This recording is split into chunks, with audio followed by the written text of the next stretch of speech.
Hello and welcome to Youth Minds, the only podcast made by and for young people. My name is Ash, I'll be one of your main hosts today. We also have a side host who is... Cameron, that is me. Then we have one of our guests. Hey, I'm Felicity. We also have another guest. Hi, I'm Hattie. Not forgetting Gemma on tech, and then we've got Chloe, who is kind of one of our media / our kind of key question asker. So our first topic I think we'll relate to is lockdown and COVID-19, seeing as we went through quite a similar thing. So I think maybe one of our guests. So Felicity, do you want to go first with an experience in lockdown? You know, it was like a roller coaster because like the first few weeks I was like, I'm loving this. You know, just like waking up at like 8 and then just going in my pajamas, going on the school lessons online. But then it gets a bit boring after a while. And then when you see someone for the first time, you're like, oh my gosh, this feels so wrong.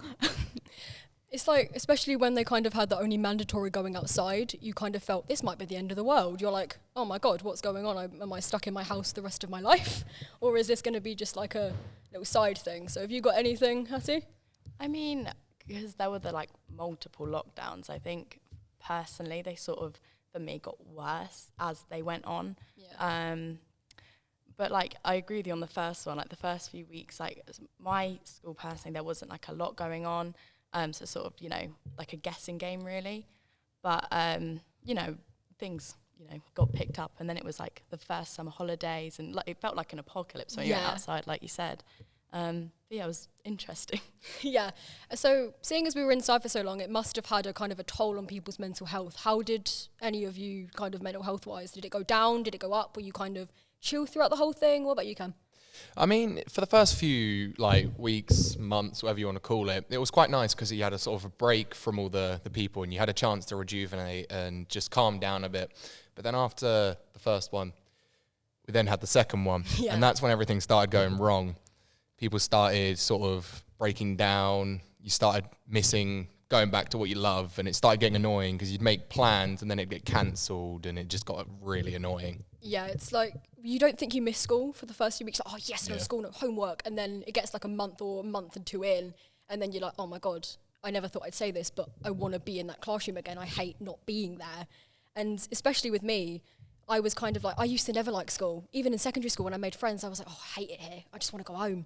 And now when I was like, it had been halfway through the first lockdown, like last year, I was like, oh my God, I never thought I'd say this, but I want to be in French right now. I want to be sat in that classroom. And like months before that, I would have gone, I hate it here. I want to go home. Take me home. But yeah, has anyone else got any kind of stories in terms of their mental health? I mean, it's not necessarily like a story, but school was a major like stress factor for me. I know it's for a lot of people, but I was so behind on a lot of work and it was a struggle to keep up. And then like personal things happened and it just made it worse and worse. Oh, and yeah. There was like so much. And I don't think people really understood the full effects of what COVID can do as well. So obviously there were people being irresponsible, and when it affects you, you're like, it's so frustrating seeing all these people, especially when things were like being lifted, like easing and everything. Yeah. That freaked me out completely, because seeing all the people just do things they're not meant to do, it's just like, you don't understand what you're doing like to people and like how it's affecting them. You see like the celebrities who like halfway through the major lockdown were going on holiday and they were posting online, and you're like, are you contributing whatsoever to keeping the like your planet safe from what's going on? Have you got anything, Flick, you want to add? Yeah, I agree. I think social media does play a massive factor because like you just see like the celebrities telling you, oh, don't do this, stay home, da-da-da, but they're doing like hypocritical. They're doing like the total opposite. So you're like, well, how come them rules don't apply for you? Yeah. Yeah. So let's talk about support systems. Did anyone have a secure support system? Was there kind of you wished you had a bit more, you wish you were there for more people? What about you, Cam? Do you want to start off? Oh God, the way that it was all set up with the lockdown and all that sort of stuff, or social media and how it was all sort of there, I felt like it was all set up in the wrong way. Yeah. They had shut us off completely, but sort of gotten rid of everything that we needed to keep going mentally, physically, and just in general. They'd shut down all the things that we needed mandatory. For example, the hospitals, they all went into sort of panic mode. Like, oh, we can't have that many people in, but we still got people that need to come in. You had shops for all the food and that sort of stuff that we couldn't really go into for the first few times. And then social media as well. as Felicity was saying, it all went to pot really. There were some people saying, "Oh, do this, you'll be safe. Do that, you'll be fine." But then you get some other people that go, "Oh, don't do that. Do this," but then they go and do it themselves. And you don't really know what to believe anymore. Yeah, because as great as social media is, it's both the best and the worst thing to ever have been invented. Because obviously you've got it's an easy way to communicate with mates when you're not, obviously during isolation, it was the one thing we used. I think I've used FaceTime more than I've ever used during lockdown than I used it in real life. But yeah, obviously you'll see kind of a lot of ramping up of hatred towards communities. I think it was both out of boredom, I think, because everyone was locked inside. Obviously a lot of people got laid off of their jobs. So I think boredom became a very big thing, which then turned into hate, which I found was very directive towards a lot of the minor communities. You saw a lot of the Black Lives Matter, and obviously there was all the anti-masking and the anti-vaxxing. And especially with the LGBT youth, I know that there was a lot of hate under fire, especially in June. I remember there was Prideful that happened last June, which was people just doxing anyone who was proud of who they were. And just anything where someone was proud of themselves, you would see this massive just hatred be thrown at them. And then it was just already on top of the poor situation we're in. You're like, why would you just add to that pile? It's almost like when they had that time to themselves in lockdown, they almost got bored with not being able to see anyone. So they started picking up on the little things that everyone else was doing, and they got annoyed with the fact that they couldn't sort of go meet with their mates or talk to anyone face to face. So they sort of got, how do I put it? Antsy. They got antsy, and they just started picking on, like you said, the smaller communities and all that sort of stuff that couldn't really have a say and fight back, that were vulnerable. And it wasn't really fair. No. Have you got anything to add, Hattie? I mean, not really. I agree with you that people obviously go and getting cabin fever and not being able to go out and everything. And I don't it's so annoying because obviously there's not a lot you can do about it. And obviously people struggle a lot, especially if they don't have a good support system at home and things. And seeing things like that, and then having sort of an attack in a way from social media that is supposed to be a safe place could be really detrimental to your mental health as well. Because social media was meant to be an escape during lockdown, but for a lot of people it became another trap that they got stuck in. Have you got anything to add there, Felicity? Yeah, it becomes like a constant spiral, because once you're on it, you can't get off it. And since everyone's off school, no jobs, you've got so much time on your hands, so you've got nothing else to turn on to. So yeah, it just becomes a constant spiral. So we're going to swap over some guests. We're going to swap over from Hattie to Chloe, or Felicity to Chloe. I'm not sure who's going to swap over here. But we're going to get some extra insight from one of our team members. So here we have Chloe, who I said earlier was kind of one of our media and question asking experts. So I think she's going to come over to Felicity's at. She's going to take over from Felicity. Bye, guys. So say hi, Chloe.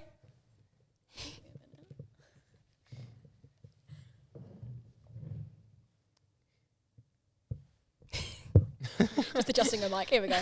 Say hello. Hello, I'm Chloe. I'm going to be your question asker. So we're going to come back to social media for these questions. Obviously, you've already answered how it's affected you during the lockdown. Yeah. So I'm going to go straight into what do you think the benefits and the disadvantages were of social media during the lockdown? Personally, I think the advantages was no matter how, even if you live down the road from your friend, you could still FaceTime them and be able to see their face.